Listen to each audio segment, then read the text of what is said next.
अगर आप भी चाहते हैं कि LSB प्रेजेंट ऑफिशियल के वीडियो सबसे पहले आप तक पहुंचे तो लाल बटन को दबाकर चैनल को सब्सक्राइब जरूर करें और साथ में बेल आइकन को दबाना ना भूलें। अपने बच्चों का भविष्य कितने में बेचेंगे आप? क्या कीमत लगाएंगे? एक बोतल शराब, एक बोरी गेहूं, रेडियो, टीवी, एक साड़ी या 2-4 हजार रुपए? सोच लीजिए, क्योंकि फिर आ रहे हैं वो कुछ उम्मीदवार आपका वोट खरीदने। याद रखिए, आज जो आपका वोट खरीदेगा वो कल आपको बेचेगा। समिति बनाई जी कि अबक समिति बनाई जी, समिति बनाई जी कि अबक समिति बनाई जी। हरिंदर भैया के दी जिताई, अबक समिति बनाई जी। गाँव नगर गली दी चमकाई, अबक समिति बनाई जी। समिति बनाई जी कि अबक समिति बनाई जी। हरिंदर भैया के दी जिताई, अबक समिति बनाई जी। गाँव नगर गली दी चमकाई, अबक समिति बनाई जी। ए भैया, ए चाचा, ए चाची, अब की बार बहुत सोच समझ के अपन कीमती वोट देवे के बाद अपना ग्राम पंचायत राज पारू दक्षिणी क्षेत्र से पंचायत समिति में हरेंद्र भैया के जितावे के बाद इंदिरा आवास मिली पूरा गरीब के, फंड रोजगार मिली बिना कमीशन के, बिना कमीशन के।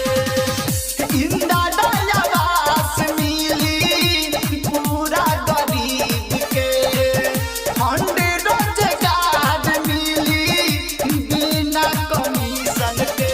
समिति बनाई जी कि अबक समिति बनाई जी, समिति बनाई जी कि अबक समिति बनाई जी।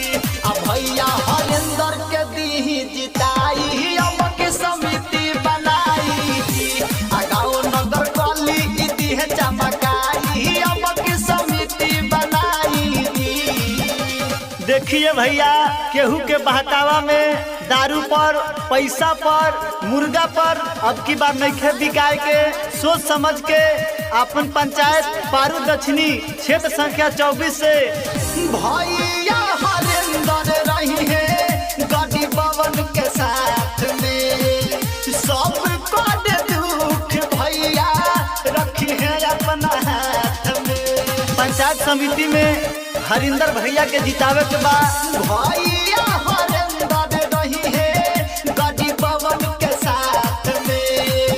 सब दुख भैया रखी है अपना हाथ में। समिति बनाई जी कि अबक समिति बनाई जी, समिति बनाई जी कि अबक समिति बनाई जी। अब भैया हरेंद्र के दी जिताई, अबक समिति बनाई जी।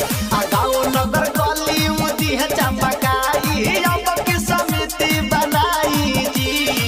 ए भैया, ए चाचा, ए चाची, अब की बार बहुत सोच समझ के अपन कीमती वोट देवे के बाद अपना ग्राम पंचायत राज पारू दक्षिणी क्षेत्र से पंचायत समिति में हरेंद्र भैया के जितावे के बाद जातिवाद के भेदभाव कह देले न भैया।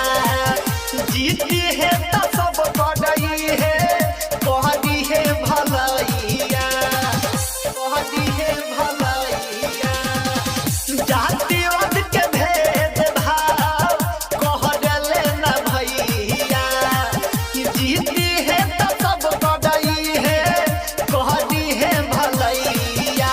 समिति बनाई जी कि अबक समिति बनाई जी, समिति बनाई